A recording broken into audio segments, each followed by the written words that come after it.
And we are live, or I am live, I should say, for the MMA Industry Podcast, November 9th edition. Oh, we are now live here on the MMA Industry Podcast, November 9th edition. I am your host, James Lynch, and normally we would have a guest on the show, but this week I figured just with the fact that I get so many questions kind of asking me about the, my experiences in the industry and just general questions as far as the industry itself, I figured I'd take this opportunity to kind of have a podcast where I can answer your questions, talk a bit about my background, and also, try and make this informative for people. Because oftentimes when we have the guest on here, it's tough. I'm trying to add in my 2 cents, but really the episodes are about the guest and their experiences covering the sport of mixed martial arts. So for those who don't know, I am James Lynch. I work here for Fightful.com, as well as a couple other sites, including Fansided, Flow Combat, and MMA Odds Breaker and Sportsnet. I do freelancing for a bunch of different sites. I'm based in Toronto, Canada, and I do video interviews primarily. That's sort of my bread and butter as far as what you'll see me doing. I also do a bit of writing and a bit of social media stuff as well, but that's sort of the main stuff for those who don't know about me. But let's sort of kick things off with this first. I get a lot of questions, kind of asking me, how did I get into combat sports? What's sort of my interest? And believe it or not, some people may not know this, but pro wrestling was actually where I got kind of interested in MMA, or sort of led to MMA being interested in it. For me, it was all about the Attitude Era. Go back to late 90s. The Rock, Stone Cold Steve Austin, Mankind. I was totally into wrestling. I always watched Raw. I always watched SmackDown. That was sort of my bread and butter back in the day. And now it's it's one of those things where I took some time off. From about 2000 until about 2004, I didn't watch any combat sports. I was really into hockey. Growing up in Canada, growing up in Vancouver, that was sort of what I was really into for a long time. And the love of combat sports actually came in about 2004 when the first season of The Ultimate Fighter started. I can distinctly remember in college, I was flipping through the channels, and I see the episode of the first season of The Ultimate Fighter where Chris Liebman knocks down the door on a drunken rampage. Of course, for those who haven't seen the episode, Chris Liebman's basically wasted, and Josh Koscheck and Bobby Southworth are kind of teasing him, and Liebman gets up and wants to go kick the crap out of them. So that, for some reason, that episode caught my attention.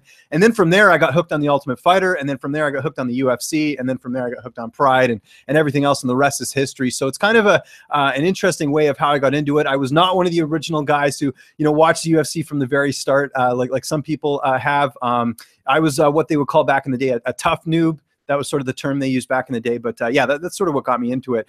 And then as far as, my career and sort of getting in the industry and everything like that, that sort of went hand in hand with, sort of my love of MMA. I always wanted to be a broadcaster. I actually wanted to be a hockey broadcaster ever since I was younger. I grew up playing hockey. That's sort of, where I got my background and everything. And in Canada, we have a station here called Sportsnet. And one of my favorite anchors growing up was Don Taylor. For those who are from Canada, you might know who I'm talking about. He had a very interesting style, and I wanted to be just like him. That was sort of the goal. And I went to university. I did a degree in communications, and then I went to college and did television broadcasting. And then from there, I kind of transitioned from that into getting an internship at a network that no longer exists here in Toronto called The Score. That was my first job ever. I was a scriptwriter, and my goal was to be a sports broadcaster, and it didn't work out. I'll just leave it at that. It was my first media job, and I realized very early on 2 things. Number one, I'm not good at script writing, and number 2, I don't know every sport very well. I know certain sports good. I know hockey really well. I obviously know MMA really well, but things didn't work out, but it actually worked out pretty good for me in the end, because I ended up going to Fight Network after that. So this is about 2008. And that's sort of where I started working in MMA. And that was actually the first time I went full-time as far as working in the MMA industry. I was working at Fight Network as an editor, eventually sort of moved my way up and made my way to being a producer, and then eventually a reporter. And then I was doing highlights every week. If you go on Fight Network's YouTube channel right now, if you look, say 2009, 2010, you'll see me voicing highlights. It's pretty crazy, actually. I kind of always forget that I used to do that over there. But I was at Fight Network for, a couple of years. Pay wasn't great. I'll just be honest. I'm not, there's no slight on them. That's just sort of the nature of the business. I actually was working a second job at the time just so I could, be able to live. I was actually working at Good Life Fitness, which is like a gym here in Toronto. I was doing customer service, and I was working about 6 days a week back then. So I was working at Fight Network and I was working at Good Life just to make sure I was able to sort of stay afloat. And I did that for a couple of years. But as most people know, as you get older, you definitely want to start saving money. And I wasn't doing that. So about 2011, I believe it was, I ended up leaving the Fight Network, and I ended up going to TSN. I worked there as an editor, but while I was at Fight Network, I learned a lot, and I actually owe a lot of where I'm at now to working at the Fight Network. For me, I got to work with Mauro Ranallo, who was there at the time. I got to work with John Pollock. I got to work with John Ramdeen, and I actually got to work with Robin Black as well too. And I actually started before Robin, so it was kind of neat to see Robin, start his first day on camera, to see where he is now as one of the best MMA analysts in this game. So that was kind of a neat journey for me to get to experience all that. But I was exposed to the industry at a time when all these big sites didn't exist. I mean, when I was at Fight Network, I mean, MMA Fighting, I think back then was MMA Fan House. MMA Junkie used to be UFC Junkie. The times were a lot different back then, and Fight Network was really the only network out there that was actually doing a lot of video content, because back then it just wasn't as common. It was all these little websites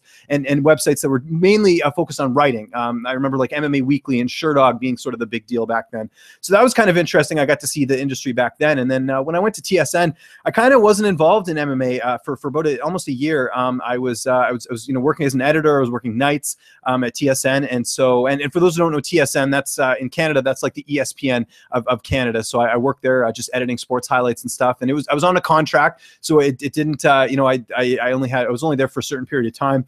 And then, I wanted to get back into MMA while I was doing this, because I was missing it. I was missing cards. I wasn't able to watch every card. It was kind of a bummer. So I started doing some writing for TSN on the side on their website, and I actually got to go cover an event for TSN. And get this, believe it or not, my first event that I ever covered as a journalist was UFC 165, which was Jones and Gustafsson. I mean, no joke.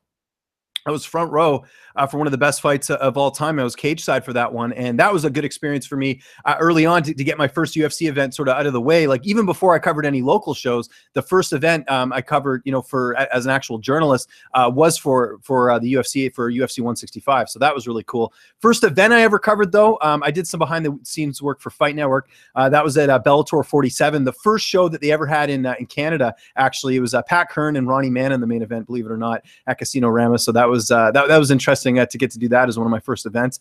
But anyways, I'll wrap this up quickly because I don't want to bore you guys with all the details. But basically, after I left TSN, I went and worked at another network as an editor, and it was a 9-to-5 job. So it was easier for me to do stuff on the side as far as the MMA work goes. So that's what I did. I decided at that point I wanted to do this as a hobby on the side, and so I basically I started up a podcast. I'm not sure if many of you know Adam Martin. He's a good friend of mine. He lives here in Toronto. We actually met through Twitter, and we decided to do a podcast together, and it was really neat. This was back when, there weren't a million podcasts. There was probably like 100 or 200 podcasts back then, but still we wanted to sort of fit our way in, and we did a podcast, and we had guests on, and it was a lot of fun, and I really enjoyed it, and got to the point where our podcast eventually got picked up for a website that I still work for now, in MMA Oddsbreaker, and that was the first sort of paid thing I ever got, was having our podcast featured there every week. So the podcast started. Podcast was good. It was going really well. And basically, at that point, I kind of realized that, I really like doing this, and I wanted to sort of push it more. And I asked Oddsbreaker at the time if I could do more than just the podcast. So that sort of led to me covering regional MMA. And I knew that, I remember, I believe it was Luke Thomas or Damon Martin who said this, but if you want to cover the sport, you got to find your niche. And for me, my niche early on was covering regional MMA. I could see that people weren't covering it too much. I could see that there's no way that I'm going to go and try and do the same, big name interview as like an Ariel Helwani or Luke Thomas. I mean, it just didn't make sense. People are going to watch their interview over my interview. So I knew that if I could at least cover something that wasn't being covered, then that way I'd sort of have my own niche. And that's what I did. I went, heavy to the paint on that. And I started getting a lot of regional guys. I mean, with the podcast, we were getting, some UFC and Bellator guys as well, but on my own, I was still getting a lot of regional fighters. And then that sort of led from the podcast, The Parting Shot, the audio version, to the video version. And that happened in 2015, June 2015, when I started up my YouTube channel. So I saw, to be honest, when I was working for Oddsbreaker, Frank Trigg was doing video interviews. And I thought, what a great idea. What an easy idea to do them over Skype. Video is a lot better than audio. People want to see the fighters. So Trigg was mainly doing, top level guys. So I figured, why don't I try doing this for the regional scene? So that's what I did. And I started my channel in June 2015, and I ended up, interviewing a bunch of regional guys. I got a few, big name guys that were going to do big stuff. The most notable one probably for me was Misha Serkinov. I remember interviewing him right when he was making his UFC debut. I had known him from years before interviewing him. He had fought on the Canadian regional circuit and all that. So it was kind of neat to, talk to him before he got in the UFC, and obviously what he's been able to do now. And as of doing this podcast today, I counted. I've got 1,654 videos done. Now that might seem like a lot, but you have to remember that, these videos are only 10, 15 minutes. So I was just doing as many as I could. My goal at that time, and my goal still to this day, is I got to get my face out as anywhere I can. And, the more fighters I interview, the more exposure I'm going to get. And yeah, some of the guys I've interviewed are never going to go to the UFC. I totally get that. But there have been a handful of fighters that I have interviewed that have gone to the UFC. And when I want to do an interview with them, I have that contact. I have that sort of point of contact. So that was sort of my strategy. And the rest is sort of history. I mean, I basically, to sort of fast forward, the video interviews were going well. I ended up, getting a gig with Flow Combat on top of MMA Oddsbreaker. And now, as of 3 weeks ago, I'm full-time. I quit my day job in television. I was working in, after I left TSN, I went to Discovery Channel. After Discovery Channel, I went to what's called Rogers Digital, which is a company here in Toronto that manages a bunch of television networks and their digital properties. So I was doing that for 3 years. And then when my wife got pregnant, I had to make a decision. Was I going to stay? I had to get rid of something. I had to either get rid of the MMA side stuff, or I had to get rid of my full-time job. And I crunched the numbers, and I got a couple other freelance gigs. And what do you know? 3 weeks ago, I went full-time. So that's where I am at this point today.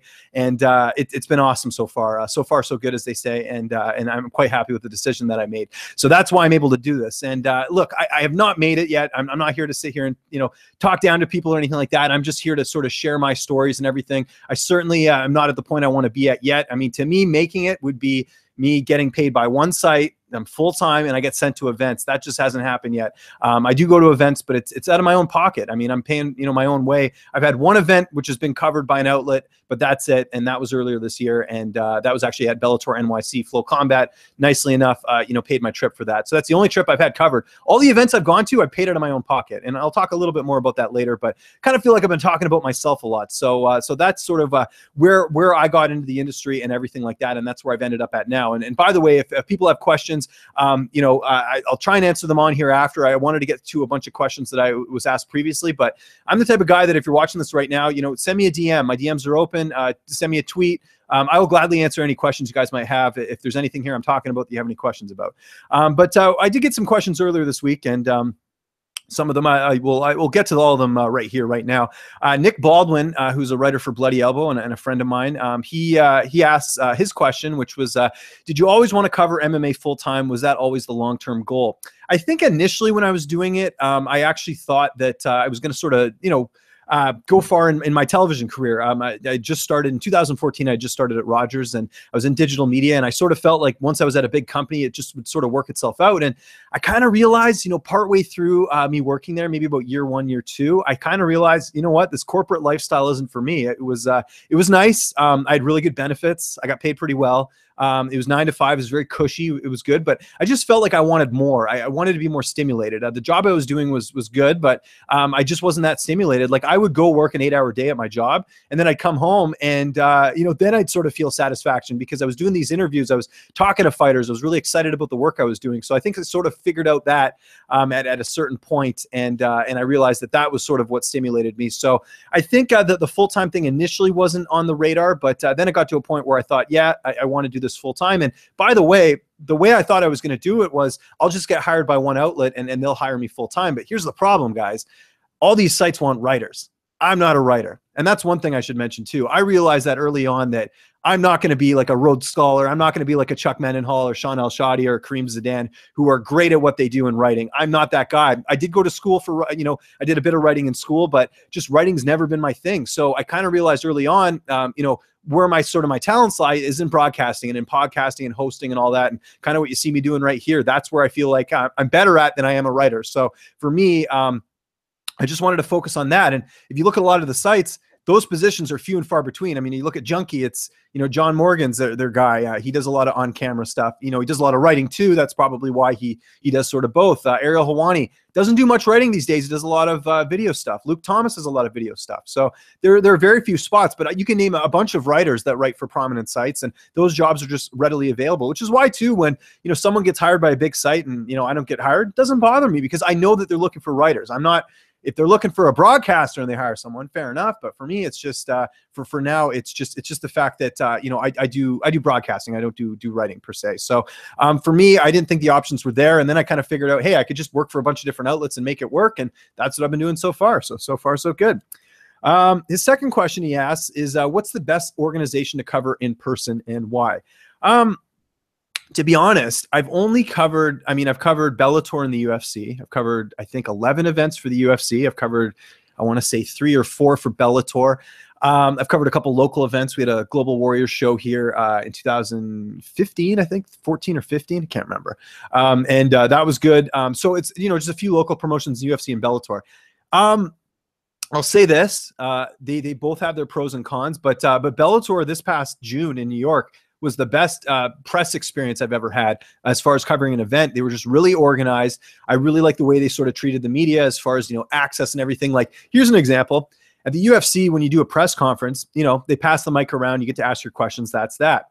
But at Bellator, at least at the New York one that they had, they did the press conference. And then after, Bellator PR people were coming up to us and saying, hey, do you want someone for a one-on-one? And that just would never happen with the UFC. Now, I get it. It's different the way they sort of do things. Some of these fighters, with the UFC, they're a little bit more prominent. So I understand that, maybe they don't have as much time. They have other commitments. That totally makes sense. But I thought it was cool how Bellator in June really, let us get a lot of access. I got a lot of one-on-ones that day. If you go check out Flow Combat's website for the New York card, it was actually worked out great for us because myself was in the trenches. Dwayne Finley was in the trenches as well. So Dwayne and I just split up. And we got interviews with different fighters, and we ended up getting a ton of content that day for the site because there was 2 of us going down pat. Sorry, I'm something in my throat. I got a little bit of a cold. My apologies to everyone there. So that was from that perspective, that event is still the best event I've ever covered from a media standpoint. And even throughout the evening and stuff, just the access was really good with Bellator. I'm not saying the UFC isn't. The UFC has given me some great access as well, but Bellator, I find that New York show really has sort of set the bar for how good it could be to cover an event. So I was really, really happy with that. UFC, okay, this is the third question he asked. UFC doesn't care about the media too much. Should they, or are they big enough where they don't have to? I think the UFC doesn't have, okay, first off, I'll say, I think the UFC does care about the media to a certain degree because there are, like for example, leading up to fight weeks, they do phoners with certain outlets. So they do care. I mean, they're putting the media out there. I know sometimes they're not as easily accessible as we'd like them to be, but I'd say in general, I believe they do care a little bit. I think there's this whole notion because they've banned certain outlets so they don't care. To some degree, that's true, but I think also they do care about certain outlets. I think that if they banned a few outlets, I think they'd be okay because I think no matter what, you're going to have the local media always covering these events no matter where it is, unless it's somewhere really obscure. Like I know, for example, when they had the Albany card last year in December, because that was like a night or two before the UFC 206 card in Toronto, there was like no media there. So it was mainly just local media going there to cover the card. So in a situation like that, I could see them suffering. But if you're doing a show in Vegas and they banned like an MMA fighting, MMA Junkie's still there. They've got the local Las Vegas media. I think they'd be okay. As scary as that sounds, I think that's the truth. I think they're doing just okay. And not only that, but people forget that UFC has their own in-house sort of PR media team, right? Like Megan O'Leary does interviews. She gets exclusive access. They've got, they also have, Matt Perino doing interviews. They have broadcast partners that get exclusives. I had Aaron Bronstetter on the show last week. He gets exclusives because TSN in Canada is a broadcast partner of the UFC. So that's another thing to consider as well, as far as the access they get. So trust me, they have a lot of outlets that are willing to sort of step up to the plate and, cover events for them. But yeah, I think they are big enough where if an outlet or two decided they wouldn't want to cover it, they'd be okay. They kind of control the 8-ball, so to speak, on that one. My good friend Douglas Geller, always appreciate this guy and his questions and his support. Go check out Doug on Twitter if you have the chance. Doug asked me, what do you look for in a story? So he's referring to my interviews, my fighter interviews. And for me, I guess I just sort of have the mentality. I heard in Canada, we have a really sort of prominent radio broadcaster by the name of Bob McCown. He hosts a show on the Fan 590, which is the #1 sports show in Canada, basically. And it's called Primetime Sports with Bob McCown. And Bob was on Richard Dietish's sports media podcast, which is kind of what this show is based off of. It's a show where they talk to media members about how they cover their specific industry. And one of the things that Bob said on that podcast was, when I go into an interview, I don't do any research. He has someone that does sort of, the questions and the prep and stuff for him. But his mentality when he talks to someone for the very first time is, I want to pretend like I'm a fan and I'm just meeting this person for the same time. So to sort of answer Douglas's question, I do research. I don't not do research. I definitely do. But I certainly keep in mind when I'm doing a story that I try and go in with, what do I want to know about this guy? What's interesting about this person? And basically, if people watch my interviews, I do ask a lot of the same questions, but the reason for that is I'm hoping that in their answers, they're going to say something that's interesting, and they're going to, give me sort of a line there, and I can sort of run off it. Because I think a lot of the time when I'm doing these interviews, I'm not reading just straight off the questions. I'm kind of going off the cuff a lot of time. So for example, if someone says that, hey, and I get this a lot actually with certain fighters is, hey, I work in the military, or I used to work in the military. So for me, my next question is, how do you balance that with training? How do you balance that with family life? Does that discipline carry over to mixed martial arts? So for me, I really I go in kind of in a way, just kind of expecting anything. I don't look for anything specific, but the goal of it is I want to know, what is this person like outside the cage? How are they at home? How's their family life? And what type of fighter are they? Why are they doing this? What's sort of the reason? I mean, I flat out had fighters that I've interviewed who said, I just do this as a hobby. I know I'm not going to the UFC, So sometimes you get guys like that. And then you have other guys who, swear that, they read, they read, The Secret and all these things, and they swear they're going to be world champion someday. And you know what? Good for them. They might be world champion someday. They might not, but they have the mentality that they're in this for the long haul. They want to do this because they believe they can be a world champion. And, a lot of fighters will say, why are you in this sport if you're not going to be a world champion? I mean, I kind of agree. I mean, if you want to do something, why not do it at the best? So, so for me, I kind of just pick up on little patterns like that. And doing this as long as I have, I sort of recognize things, more and more. There's certain questions I'll know to ask. So to kind of answer your question, I just basically, I pick up clues when they reveal things. If someone says that, they got bullied in school, well, there's an easy in. What did you take martial arts to defend yourself? Did you take it as a revenge thing? Like, you want to show these people that you can still kick some ass. I mean, these are things to sort of consider and take into mind. So for me, it's a lot of improv and a lot of just kind of picking up on what people said.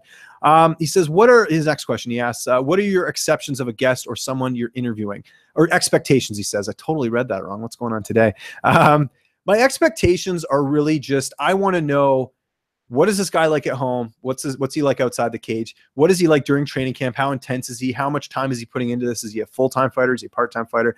And then I want to know kind of where does he see their career heading? Like I mentioned, is this person doing it for a hobby? Are they doing it full-time? Do they want to get to the UFC? Do they want to be a world champion? These are the things I sort of ask. So I just think in general, as long as I get sort of the crux of those sort of big questions, I think I've done my job. Because for the most part, when I get someone on, I go into it pretending like I'm a fan and I want to know everything I want to know about this fighter. And I try and do it in about 10 minutes. I don't like doing the interviews very long because I feel like in a lot of cases, you can kind of summarize it up. I don't need to go into depth about, certain stories unless there's something interesting there. But a lot of times my interviews are, 10, 15 minutes. So that's sort of where I kind of base things off of. And that's sort of the goal. If I can get those questions answered of sort of how are they outside the cage? How are they inside of the cage? What are their future plans? I think I've done my job correctly. What promotions do you think are easier to work with? I mean, again, I think there's pros and cons to both promotions as far as the big ones like Bellator and the UFC. I've worked with Titan FC. They've been great. I've had a lot of access there. Brian Levick, rest in peace, great PR guy that I worked with for years over there. I've worked with Shamrock FC. They've been good. Over the years. I've worked with a lot of the Access TV promotions. So LFA, the guy who runs LFA, this PR guy by the name of Ryan Bevins, he's the best. I really, really like working with him. He does a really good job of, just being organized with the fighters and everything. Ed Cap, I got to give a shout out to Ed Cap here. Ed Cap, for you guys who don't know, I'm going to get him on the show at some point. He's one of the best PR guys I've ever worked with. I've worked with him for like 3 years. Ask any media member about Ed Cap. He's one of the best. He does a lot of different, PR stuff for different promotions and different managing companies and things like that. But Ed does some work with CES, which is a Rhode Island-based promotion on Access TV, and they're great too. So I think I think all of them have their pros and cons, but I'd say the regional promotions are usually sort of the best because I think they appreciate it a little bit more. They're a little bit more organized. With the UFC, I kind of have to play ball with, what time they have. Or Bellator, for example, I don't mind this, but it just shows you the differences. Like Bellator, what they'll do is they'll send out an email and they'll say, hey, these guys are available from this time. Can you do it? Well, you know, on the regional scene, I don't have to worry about that. I give them my schedule and I say, hey, listen, this is when I'm available. Can you guys fit this in? So that's sort of the difference there. But that's understandable because I know a lot of these, you know, big name fighters, they have sort of their own commitments and everything else like that. So so that's also something to sort of consider there. So yeah, I mean, again, they have pros and cons, but I'd say the regional promotions are a little bit easier to work with, especially the ones on Access TV. They've been really, really great to work with. He says, what do you see the future of covering the sport like? Well, it's interesting. I think we're seeing a lot more, and we've seen this for the last couple of years. Videos is becoming very big. I'm even noticing a lot more people doing video interviews, which when I was doing it a couple of years ago, there weren't too many people doing it. I mean, Frank Trigg was doing it. Karen Bryant was doing it with her show, MMA Heat. But there weren't too many people doing Skype interviews. And now it seems like everyone's doing that along with the YouTube live stuff. And even right here, we're doing the Hangouts thing. So that's obviously something that's sort of happening. I don't really know what the future is going to hold. Like I said, I just say that, I think we'll see more video content. I would hope the long forms and the written stuff still stays intact. I think there will be a place for that because, it takes a couple minutes to watch a video, whereas if you have an article, you can quickly sort of browse through it if you want, some immediate results or anything like that. As far as the UFC goes, I think it's still going to be business as usual. Who knows what's going to happen with this Ali Act and all that, if that's ever going to affect the media or anything like that. They have the MMAJA, which is the Mixed Martial Arts Journalism Association. Is that going to hold any weight in the future of the sport as far as, journalist rights, as far as, maybe issues if, like we had Dana White, for example, ban Ariel Helwani from working for Showtime. Or he put a word in there to say that. And, there's a lot of controversy because people felt like the MMAJA should have stepped up and said something about that. And they didn't. So I don't know. I don't know. I think this sport is still very young, especially from a media perspective.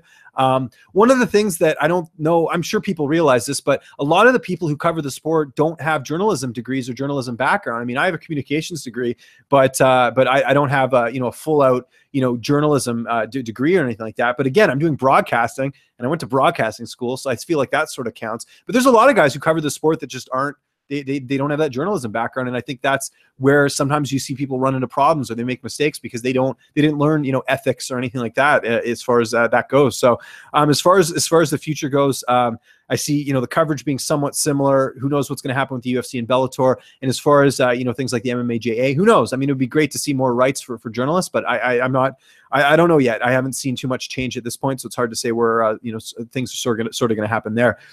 Douglas also asks, how can athletes develop a following and work with the media better? I think this kind of drives me nuts, or I guess I really just don't understand this, but I never understand fighters who don't have a social media. Like I know fighters that don't have a Twitter, or they don't have an Instagram, or they don't have a Facebook, or, or maybe they have one and they don't have the other. Like it's free. Why not take advantage of free advertising? I think the best way the athletes can develop a following is to just be interactive. I look at someone like Chase Sherman, who, has a great manager, Matt Wiebel, who, is helping him with a lot of his social media. And I know Chase is doing some himself, but Chase has, I don't know how many followers now. It's in, 10,000, I think, or something like that. And this was a guy who was a fight away from being cut from the UFC. And now he's sort of been like this cult favorite because he tweets all the time and he interacts with his fans. Elias Theodorou is really good with his fans. He interacts with them and, he's on Twitter all the time. I think interacting with media personalities and fans is a key thing. I think posting daily updates. There's a lot of fighters who will post videos of them training or, doing certain things, maybe cutting weight. I know Desmond Green, for example, who's in the UFC, a lightweight fighter. He does a really good job of sort of posting video updates from his training sessions and everything like that. So I think it's just being interactive because you know what, like this is free. It's free to do social media. So why not take advantage of it? If you're a sponsor, you'd be more likely to go with a guy that has, a lot of social media stuff, like whether they're interactive with fans and everyone, or they have video content that they can show people. Guess what? Everyone's got a smartphone. It's very easy to do as far as, uploading video and putting stuff together and making it all happen. I mean, it's and if you're not tech savvy, let's say you're completely, back in the Stone Ages when it comes to that stuff, get a friend of yours to do it. Get someone to take over your social media. A lot of the big name athletes like George St. Pierre, you think he runs his Twitter? Not a chance. He has someone doing it for him. So I think it's just a very easy way to do that. And as far as working with the media, if you're a regional fighter and you're on the come up, don't try and get on Ariel Helwani's show. That's not going to happen. Be realistic here.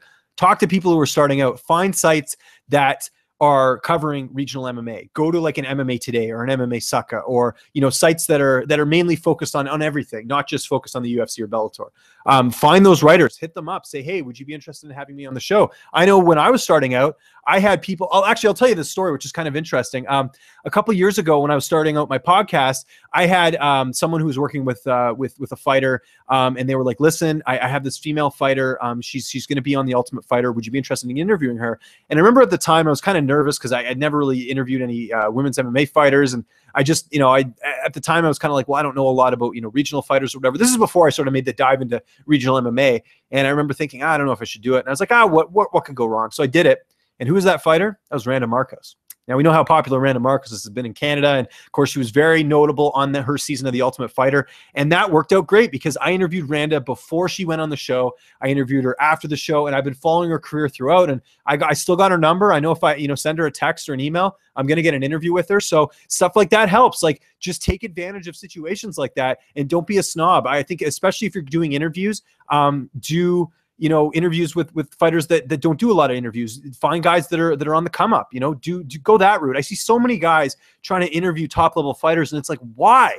Do you think if you're trying to do an interview, let's say by some miracle, you tweet a fighter on Twitter and they go, hey, sure, I'll do the interview, and you do the interview, and you haven't done a lot of interviews, and maybe you're not the best at being on camera, or maybe not the best at writing, and you do it. Yeah, a lot of people are probably going to see it, but do you think people are going to look at your interview, or are they going to look at the one that Ariel Helwani or Luke Thomas did? They're going to look at the one that Ariel and Luke Thomas did. And guess what? It's going to be better written, or it's going to be a better on-camera presentation, because those guys are veterans. I don't get why people are trying to shoot for the stars there. I think that's a bad way to go about things. I think if you're starting out, you should go for those up-and-comers. And listen, regional MMA, women's MMA, they can always use more coverage. Overseas MMA, go cover ACB, go cover these other promotions that are overseas. I think that is something for sure that can definitely be done. And if you're a fighter and you're fighting on these promotions, reach out to media members or find a PR person that can help you do that. That would be my suggestion as far as for fighters is, really making a point of being interactive. And I know a lot of regional fighters, they work a full-time job.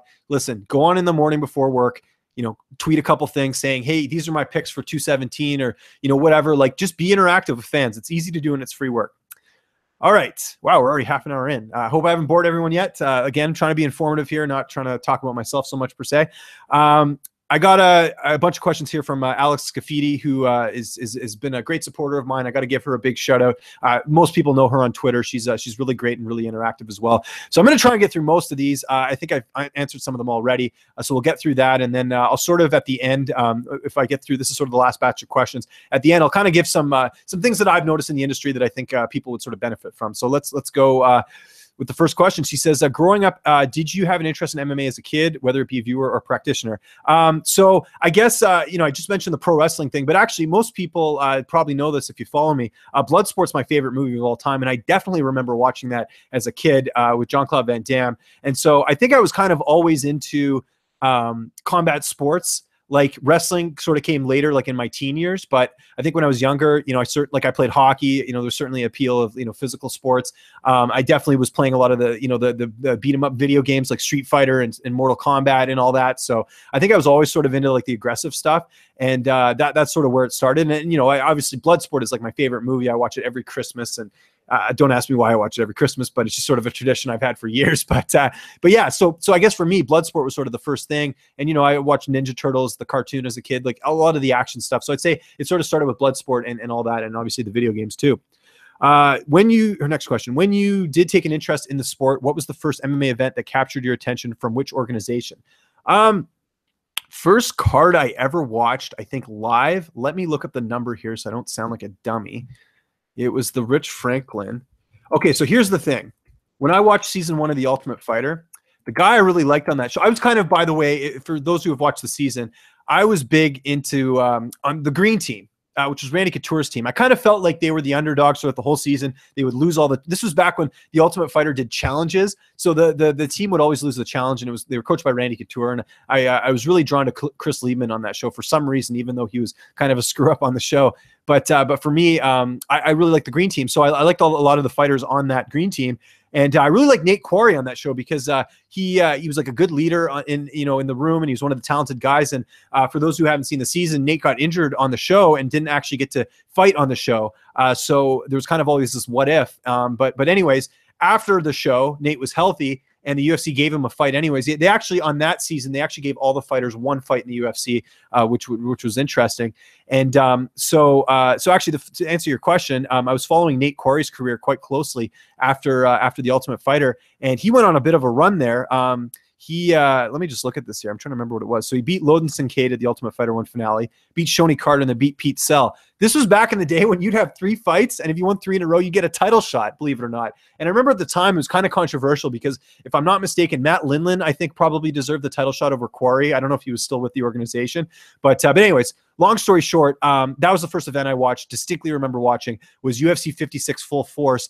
It was Rich Franklin and Nate Quarry. Rich Franklin was the middleweight champion at the time, and Nate Quarry was the challenger. And if people remember that broadcast, Joe Rogan didn't do the broadcast. It was Goldberg and some other guy who escapes me at the moment. But the guy, there's the famous call from that show, and where Franklin knocks out Nate Quarry, and he goes, "It's a first round knockout," and it was by some guy. I don't know why I can't remember this guy's name, but he did it for like one show. It was like Rogan couldn't be there for some reason. I don't remember why, but this was way before Kenny Florian or Anik or any of those guys. It was some other guy who did the commentary with Goldberg, and so that's why they ended up doing that. So that was the first event that I ever watched. While I've got this here, I'm just going to make sure that this is actually running and that nothing is going stirry or anything like that. And by the way, I also realize for those who are watching the replay, I really appreciate it. For those who are watching live, I really appreciate it because right now the George St. Pierre interview with Helwani is going on right now. So I really appreciate that.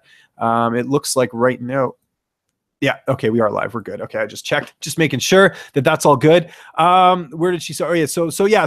It was UFC 56. And then from there, it was basically Pride. And I watched Pride. I remember the Dan Henderson Vanderlei Silva card I watched shortly after that. That was the one where Sokaju upset Little Nog, still the biggest odds upset in MMA history, where he knocked out Little Nog in the first round.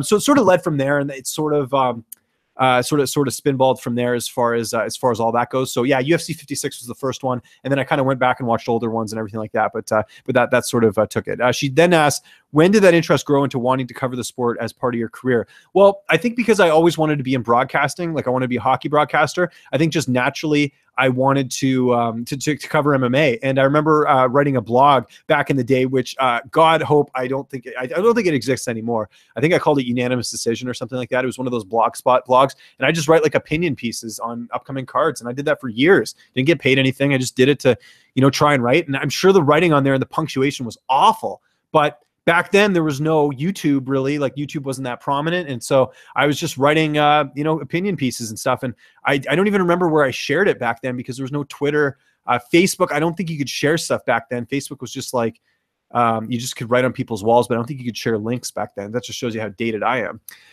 So that's when I started doing it. She says, what was the first MMA event you attended live? Bellator 47, which I believe was the first event in Canada. I might be getting that mixed up. There was 2 Bellator cards I went to at Rama in the Bjorn Rebney regime. I think there was I forget how many there were total, but I went to the very first one, which I think was Man and Curran. So that I answered that earlier. I believe that's the one. If it's not, and there was another Canadian event, I apologize, but it was definitely the first ever Bellator event that went to Canada. That was the first event I went to. I was doing behind the scenes stuff for Fight Network. I was actually doing video blogs, which again, if you go on Fight Network's YouTube page, you can find them there. You can hear me in the background asking questions. What was the first UFC event you attended and covered as media? UFC 165. I already answered that for TSN. Now that you've invested in your career path full time, will you be traveling more? Or do you hope to travel more to events to cover them live? Well, here's the thing.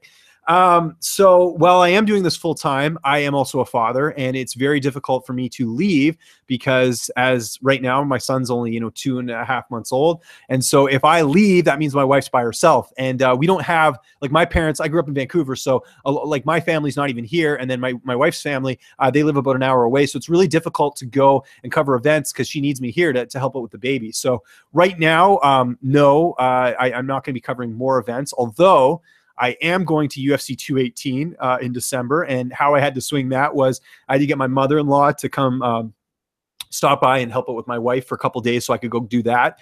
And then the week after, I'm covering TKO 41 in Montreal at the Bell Center. And in order to do that, I just got my wife to come with me because she has family in Montreal. So I'm going to go cover the event, and then I'm going to have that on the side. So, I mean, the plan is once my son gets older and you know, I have a little bit more as far as resources, I will try and cover more events. But as it stands right now, I'm still paying my own way for these events.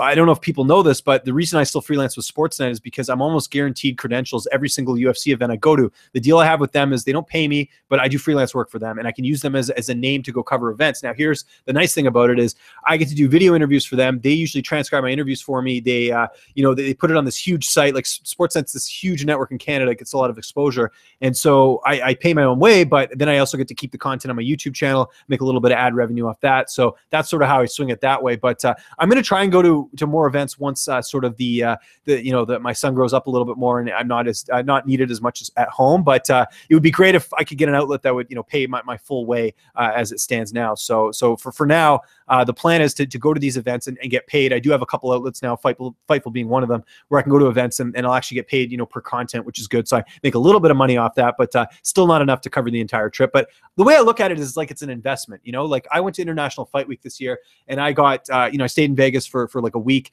and I got to do 2 cards, and just think of all the content I got, and just think of all the fighters I got to interact with. I think it's important to really invest in your career and really make a point of being visible, and that's why I really had to convince my wife for this one for 218 to be like, look, I'm full time now. I got to be visible at these events, so it's important for me to be there. So I will be at UFC 218. I'll be getting there on the Wednesday. I'll be doing all the media stuff that week, and that's that. So yeah, the plan would be to go to more events, but for now, at the present moment, I think after this December stuff, I think it probably won't be until maybe spring, summer. I'll definitely do International Fight Week again though next year though. That's sort of the plan there. How do you balance having a newborn, family, and social life and work? I'm making it work. My wife's great. We work really well together. One of the things I do is I still even with the fact that I'm doing this, I'm my own boss and I make my own hours. I still get up at 5 a.m. every morning. I get up, I do a bit of work, I go to the gym every morning, and then I take my son for 2 hours while my wife sleeps, give my son back, and then I work basically from about 10 till 6. Most days, some days maybe I do less work, or maybe I take the day off or whatever, but that's usually how it works. And then I spend another 2 hours with my son at night. So I'm putting in the time as much as I can. Social time with my friends, few and far between. I got to say that because, especially doing this job, I got to be home all the time and stuff, and, being ready to do interviews. And sometimes fighters can't do interviews during the day, so I have to do them at night. So there's kind of trick, stuff like that. But for now, things are working. The fact that I get to work from home, my wife and my son right now are in the other room right now, so I'm lucky to do that. Like that's kind of tough in a way. But I'm making it work, as they say.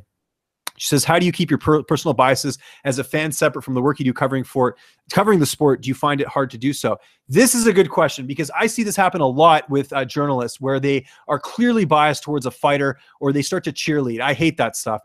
For me, I just think the biggest thing is, I try and really, like, if a fighter has a good performance, I'll acknowledge it. I'm not going to say good luck. I used to do that stuff when I first started, and looking back, it's very cringeworthy to say, good luck to a fighter. I might say some things in private, because I think it's unprofessional as a journalist to go out and say something, that's clearly biased towards a fighter. Because if you do that, then no one's going to trust you. You're going to have no credibility. So I make a point of, not, being biased towards a fighter. And I think in general, I'm pretty fair. I mean, I've interviewed fighters where, I know them really well. I've interviewed them for years, and they come off a brutal loss, and we have to talk about the loss. I feel like I'm asking fair questions. So I think for me, I just have to remember at the end of the day that this is for people watching. It's not for me. It's not for the fighter. And I have a job to do, and that job is to be, balanced as much as I can. So I think that's part of it is, just always keeping that kind of in mind. And it's not hard to do, because I think for me, you have to take all the criticisms. I remember Eric Spicely. I've known Eric since UFC middleweight. I've known Eric dating back to when he fought for CES. And I remember I picked, we do these staff picks on MMA Oddsbreaker, and I picked against him. And that was the one where Eric beat Thiago Santos. And, Eric gave me a hard time about it. But the reality is, like, someone asked me my picks. I have to give my realistic opinion. And that's that. And you're going to get stuff like that. You're going to get people who are upset. Or I've had it where fighters have gotten mad at me at what another fighter said about them in an interview. Again, I'm not saying that. Another fighter is. So you have to expect criticism, and you have to have a thick skin, I think, because that stuff's going to happen. So no, I don't find it hard to do, but that's that.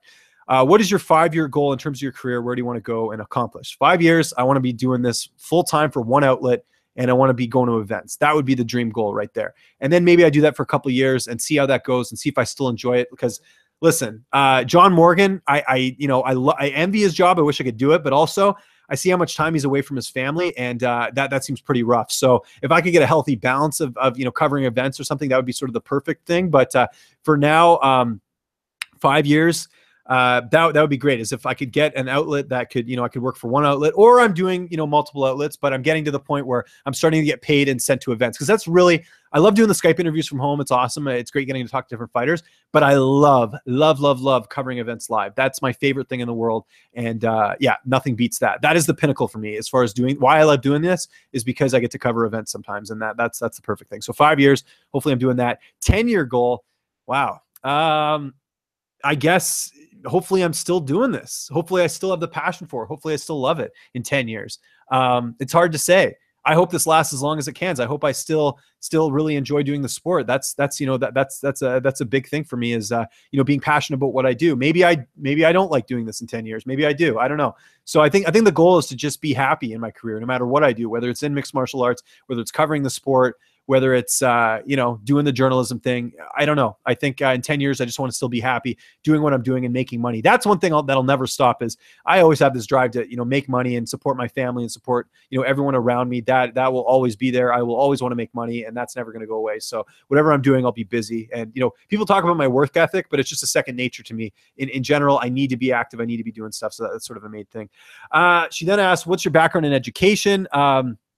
My background is I have a communications degree from Carleton University in Ottawa with a minor in political science, which I've never used. And then I have a 2-year broadcasting diploma from Algonquin College in Ottawa, which I've used a lot of because I learned how to edit there. I learned how to do a bunch of other stuff too. So it was very beneficial going to do that. But yeah, I think as long as I don't know if you necessarily need a degree to cover this sport. I think it helps. I think it's more important to have good mentors. I think to find people that you respect. If you're seeing someone like a Chuck Mendenhall or someone like that, Dwayne Finley, someone like that, I think those are important if you want to cover the sport because, sometimes there's certain things that they teach you in school that you can't, there's certain things that they don't teach you in school that you have to sort of learn on your own. So that's something as well. So yeah, for me, I do have a communications degree and a broadcasting diploma as well. What are your criticisms about the education in relation to your field? Well, mine was, the reason I did 2 degrees is because in university in Ottawa, when I went to Carleton, it was all theory and I was bored to tears. I could not wait to get my degree. I couldn't believe I signed up for this fraud of a degree because I just had no interest in the theory part of it. I wanted to do hands-on stuff. And when I went to college, I got to go do that. So that was really awesome. And by the way, so people don't get confused, I'm from Vancouver. I went to high school there and then I moved to Ottawa to go to university because I got a scholarship. And that's why I stayed in Ottawa and then I moved to Toronto. But that's why I'm a Canucks fan. I'm not a Canucks fan because I'm a sadist and I like watching teams lose. I'm a Canucks fan because I grew up there. So just FYI on that. Perfect timing. I got about 13 minutes left and I kind of wanted to get to some sort of tips that I would sort of point out. And again, this is coming from a place of these are things that I've experienced in the industry. I'm not an expert. I'm not someone who, is at the pinnacle of this. I'm someone who's, been doing this full time for 3 weeks. And there's some things I've noticed that I'd like to give a little bit of advice to. The big one, which I've kind of already talked about on here is finding your niche. Again, regional MMA, women's MMA always needs more love. Don't try and shoot for the stars and try and get these, big name fighters. I see people all the time I saw someone the other day tweeting Max Holloway saying, hey, can I just grab 10, 15 minutes with you? And it was a guy who works for, a website that's not really prominent. It's like, dude, maybe he does do that interview with you. Maybe there's that once in a lifetime shot, but that's not going to do you any good because if you do that, you're probably not that great of a writer or that great of a broadcaster at that point. So it's kind of like you're just, there's no benefit to it other than you're going to get more people looking at it. But do you really want people looking at your work now when it's not really that great? You should focus on doing the lower tier guys. So find your niche. Also find what you want to do. Are you an analyst? Which, by the way, I think if you're going to be an analyst in MMA, as far as, breaking down technical stuff, I think you should train. I don't train, but I'm not an analyst. I don't claim to be an analyst. I'm not going to sit here and talk to you guys about, how a punch landed or anything like that. I'm more interested in the storylines and all these other things. I'm a host. I'm a journalist / host. I get some information out of the fighters, but I also want to know the fighters too. So that's sort of where I come. But I think if you're going to be an analyst, you got to train and you got to have, people that, that can teach you stuff. And I think that stuff's really important. And I'll get to that in a second, which is kind of my next point, actually, which is mentors. It's very important to have mentors in the sport. One of my mentors is Dwayne Finley, who's my boss at Flow Combat. He's great. Now, Dwayne's a writer. He's not a broadcaster, but Dwayne has a very good ability to tell a story. And Dwayne's been in the sport long enough where, he's someone that I can certainly learn a lot from as far as how the industry's gone and everything like that. And I talk to Dwayne on a regular basis, and I trust his judgment when it comes to stuff. And I think he's good on camera too. I feel like Dwayne sort of called me the hybrid of between him and Ariel Helwani, where he says that I'm professional, but I'm also I can get that side of people out where it's more kind of laid back and stuff, which is a great compliment, by the way. But I don't know what I consider myself. I just say that I'm someone who tries to get to know the fighters, but I do have a level of professionalism. But it's important to have mentors. I mentioned, growing up, Don Taylor was someone who, wasn't a mentor to me, but he was someone that I certainly strive to be like. I look at someone like Luke Thomas. I think he does a great job on camera. I think John Morgan does a good job on camera. I think there's some journalists who do on camera work who are awful. And I think that there's this arrogance with a lot of writers where they think they can just go on camera and make it work. And they're not very good, in my opinion. But I'm not here to throw any stones. I just think that if you want to be better at your craft, you got to have people that you watch and you got to improve and always take feedback. I read a lot of the comments I get. Sure, I'll get the odd one that says you suck. That's not a very good feedback thing for me. I want to learn exactly how I suck. Someone told me the other day that I leave my mouth open too much with my guests. Fair enough. Point noted. That's something that, I try and keep in mind going forward. One of the things I try and do too is I try and smile at my guests because, I'm like right now I'm staring at this camera. It's tough to stay still for that long. But when people are watching this, they want to know that you're engaged with your subject. It's so easy to just sit there and frown, unless of course it's a topic like they're talking about someone dying. But in general, you should try and smile. So that's something I try and keep in the mind. So yeah, mentors, very, very, very important. And taking feedback is very important. I know people who can't take feedback, who they think, how dare they say that I need to do this or do that. Take every little bit of feedback you can and make sure it's from someone you respect. If it's some nobody who you don't respect and they're giving you criticism, don't listen to them. Maybe they do have something important to say, but I think it's important to take in all criticism and sort of learn from that. That's sort of important. And to this day, I get criticism, and I'm not perfect. I'm not an expert, and I'm always learning. And that's something that, I try and be mindful of when I'm doing my interviews. And let me tell you this too, if I have a bad interview or I screwed something up, it eats at me, and I want to make sure that doesn't happen again. So I'm always very mindful of things like that. I mentioned it. Stop shooting for the stars. If you're getting into interviews, and that's sort of your thing, that's sort of your niche or whatever, don't go for the big name fighters. I mean, it helps getting one here and there, but I think you're better off covering guys that are going to give you better access. I mean, go talk to, the guys in LFA or, see like all these regional promotions, or go overseas. And a lot of these guys have Twitter or Facebook.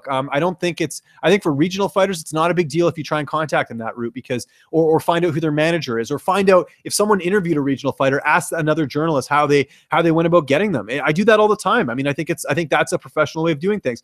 Tweeting someone in public saying, "Hey, can I get you on the show?" That's unprofessional in my opinion. I'm not saying I haven't done it, but I avoid it as much as I can. I try and go sort of behind the scenes route. I think that's very professional. So yeah, don't try and get these big name fighters. If you're going to do interviews, start with the regional and sort of the up and comers and stuff like that. Kind of getting back to what I was saying about, finding your niche. Decide, are you going to be an interview guy? Are you going to be an analyst? Are you going to be a writer? Are you going to cover the news beat? If you're going to be the news beat guy, fair enough. It's easy to get lost in the shuffle when you're doing just plain news, but it's an important skill to have, because guess what? When a junkie, wants to replace someone and they need someone to do hard news on a regular basis, and they want someone who already knows how to write and has the formatting down, you're a good candidate for that. I'm not a hard news guy. I do a bit of daily news, but that's not really what I'm known for. So for me, if someone, if position opened up, I wouldn't go for it. I'd want to go for something where I get to interview fighters, because my niche is interviewing fighters. It's not doing the writing stuff. Also, I see people doing a lot of predictions podcasts and stuff like that. I guess that's fine. I mean, if you want to do that stuff here and there, it's good. But just keep in mind that when you're doing that, you're going up against all the other prediction podcasts, and there's like a million of them, whether it's people doing specifically about betting, where there's doing people specifically about the technicalities of, how this fight's going to win or this and that. I mean, there's so many out there. I can name 20 podcasts that literally do that. There's guys who do video breakdowns. There's lots of people who do that. That's a common thing now. I see people breaking down fights and trying to use visuals. That's great. Video is always good. It's tough because a lot of these bigger promotions don't let you use video, so you got to use photos. It's a little bit different to try and sort of analyze that. So just keep in mind that when you're doing that, you're going up against these other people. I think it's good for people. You know what I don't see enough of? I don't see fight breakdown videos for regional or women's MMA fighters. Do those. That's unique. No one's doing that right now. That might be a good idea to do. I talked a bit about Twitter and Facebook. Don't be a fanboy. I see fighters, I see journalists defend fighters. I see journalists, good luck, bro, this and that. That stuff I don't think is very good. Taking pictures with fighters, big no-no. I've seen that's actually one of the rules in the MMAJA is you can't take photos with fighters. Don't do it if you're at an event. Very unprofessional. If you don't want to call yourself a journalist and you want to just be a fan, just kind of writing about the sport, fair enough. But if you want to call yourself a journalist, don't take photos with fighters. Trust me, Gegard Mousasi is one of my favorite fighters. I would have loved to have taken a photo with him when I was covering when I covered his fight in Buffalo. I can't do it. Makes me look unprofessional. Makes me look biased. You can't do that stuff. Arguing with people on Twitter, not a good idea. I get trolls all the time. People telling me I suck. People telling me this and that. Sometimes I engage with them, but I try and do it in a professional manner because, you don't want anything to sort of come back and bite you in the butt. I think it's important to, make sure that, you're not swearing, you're not being unprofessional. I think everyone's got a, different style, but I think in general, if the goal for you is to make this a full-time job or to get a paying job, you're doing this for free and you want a paying job. I think the best bet is just don't swear on Twitter. Don't, don't go at it with trolls. Don't start arguments. If you want to do something behind the scenes, and I've done this before, I've DM'd someone who was a jerk to me and I said, what's the deal? We talked about it in private. That's good because you don't want to bring any negative attention to yourself. I think that's good. Same thing with Facebook. Same thing with a lot of these things. But yeah, don't be a fanboy. Don't suck up to fighters. God, that pisses me off. Like I see that. I see certain people interviewing fighters, and they're just kissing ass. And I think there's a fine line to sort of balance that out. Sometimes maybe I walk over that line a little bit, going maybe into the fan thing, but I just try and be more personable with them. But I think you can be personable and professional at the same time. So that's important. Another one is that I'd say is some advice is book interviews. As far as booking interviews, be flexible with your times. Don't say you only have an hour from this till this. Maybe you're a busy person, maybe you don't have a lot of time, but I find weekends are really good. Maybe take a day on the weekend if you plan on doing some interviews. Give a good kind of window for that type of stuff, and make yourself readily available to fighters to do interviews. I think it's important to be good about it. And look, I've had a bunch of fighters cancel on me. I've had managers who've been very unprofessional to me or flaked on me on interviews. Don't get after them. It's not going to solve anything. It's going to make you look bad in the end. I've had some bad experiences with fighters and managers, and you know what? I'd love to tell them to F off, but the reality is it's just going to look bad on me in the end. And anything that's written on the internet can live on the internet, and you don't want that to come and bite you in the butt. So just always try and stay professional as you can. My last sort of advice thing here is we got about 4 minutes left. Sucking up to other journalists. Man, that drives me nuts. It's blatantly obvious the people who read someone's work and respect it, which I have no issue with. Like, Kareem's a good friend of mine, Kareem Zidane. He writes some really great articles. Publicly, I might say, great article or something like that. That's when you can tell someone's read the article or whatever. But there's people who don't know other journalists who are wishing them happy birthday and who are, going above and beyond just to like kiss their ass because they think it's going to help them get ahead. You got to stop doing that stuff, especially if you don't even know these people. Like, we're on Twitter, people. This isn't like, I find that I see a lot of guys really just trying to, make their mark by kissing ass to the big names. And that's not going to get you ahead. Ask them questions, be interactive, but don't kiss their ass. To me, you look like a shill. And, last time I checked, no one gets ahead by, just kissing each other's ass. It's good to acknowledge other people's work and say good job. You can tell the people who are acknowledging good work and are just, have read the work and are doing whatever. And then there's the people who are doing it just to try and score brownie points, and that's lame. Don't like that. So these are just my pieces of advice. I could be completely wrong, but these are things that I've kind of just noticed throughout the years of covering the sport, which by the way has been about 4 or 5 years of going, freelance. And then, like I said, 3 weeks full-time freelance. So again, I'm not an expert, but I'm someone who, done this sport, for a decent amount of time, and I've learned a thing or two, and I'm trying to give some advice here. So we got about 2 minutes left to wrap up the podcast. Guys, I want to hear from you, guys and girls. Shouldn't just segregate it to guys, but I really want to grow this podcast. I think it's an interesting thing. I talked about, how important it is to have a niche. I think this is a niche podcast. No one is covering the industry in general, how people are covering it. Like, the goal of this podcast is to talk to people about their stories of covering the industry, their experiences, their, this and that.